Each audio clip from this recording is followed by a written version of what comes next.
जय हिंद दोस्तों, आपका स्वागत है ऑनलाइन फ्री क्लास में। आज हम इस क्लास में बात करने वाले हैं एल्युमिनियम धातु के प्रमुख अयस्कों तथा उनसे किस अयस्कों से किस तरह से इसका निष्कर्षण किया जाता है। अगर हमारे इस चैनल पर पहली बार विजिट कर रहे हैं तो कृपया इस चैनल को सब्सक्राइब कर सपोर्ट कीजिएगा ताकि इस नए चैनल का सपोर्ट अच्छी तरह से मिल सके और आप लोगों तक इस तरह का वीडियो जल्द से जल्द पहुँचते रहा।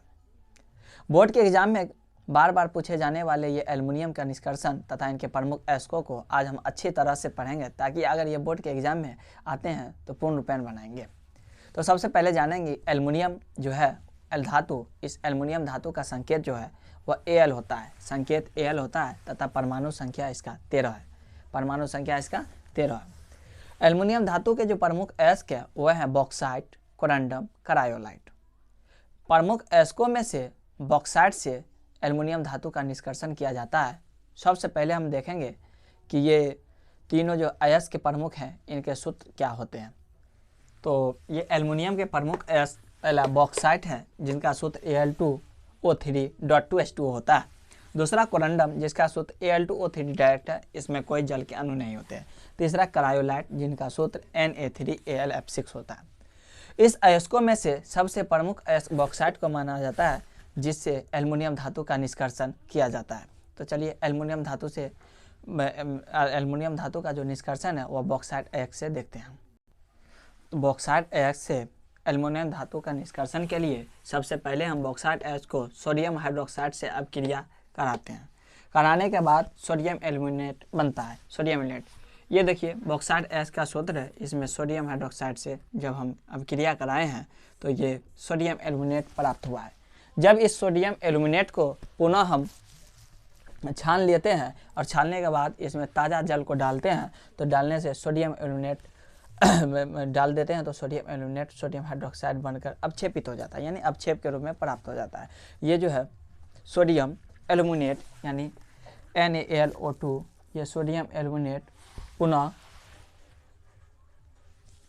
जल के साथ जब अपक्रिया करा दे ताज़ा जल डाल देते हैं तो ये पुनः हमें जो है सोडियम हाइड्रोक्साइड बनकर अवक्षेपित हो जाता है। पुनः हम ये इस अवक्षेप को जब छान लेते हैं और इसको गर्म करते हैं तो शुद्ध एल्युमिना प्राप्त हो जाता है। उससे पहले हम देखेंगे, अगर हमारे इस को स्क्रीनशॉट लेकर आप नोट्स तैयार कर लीजिएगा ताकि इस तरह का वीडियो आप तक पहुंचता रहेगा। चलिए अभी हम शुद्ध एल्युमिना प्राप्त करते हैं। जब इस अवक्षेप को अच्छी तरह से छान लेते हैं, छानने के बाद जब इसे हम तीव्रता से गर्म करते हैं तो शुद्ध एल्युमिना प्राप्त हो जाता है। देखिए अवक्षेप जो बना है उस अवक्षेप को जब हम छान कर गर्म करते हैं तो शुद्ध एल्युमिना के रूप में Al2O3 यानी शुद्ध एल्युमिना प्राप्त होता है।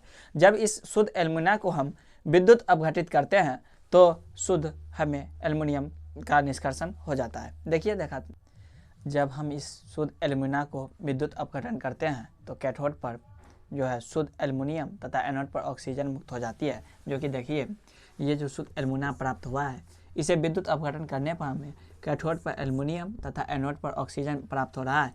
यानी ये जो एल्युमिनियम है इसके दो अणु 3 इलेक्ट्रॉनों का ग्रहण कर, यानी जब धनात्मक है यानी कैथोड पर स्वाभाविक प्राप्त हो रहा है और जो त्याग कर रहा है यानी ग्रहण कर रहा है वह एनोड पर प्राप्त हो रहा है। इसलिए एल्युमिनियम को कैथोड पर तथा ऑक्सीजन को एनोड पर मुक्त होते प्रतीत हो रहा है। इसी तरह से एल्युमिनियम धातु का निष्कर्षण होता है। तो हमने देखे हैं कि एल्युमिनियम धातु के प्रमुख 3 अयस्क है जो कि बॉक्साइट, कोरंडम तथा क्रायोलाइट है तथा इनका निष्कर्षण बॉक्साइट से किस तरह से किया जाता है वो अभी हम देखे हैं।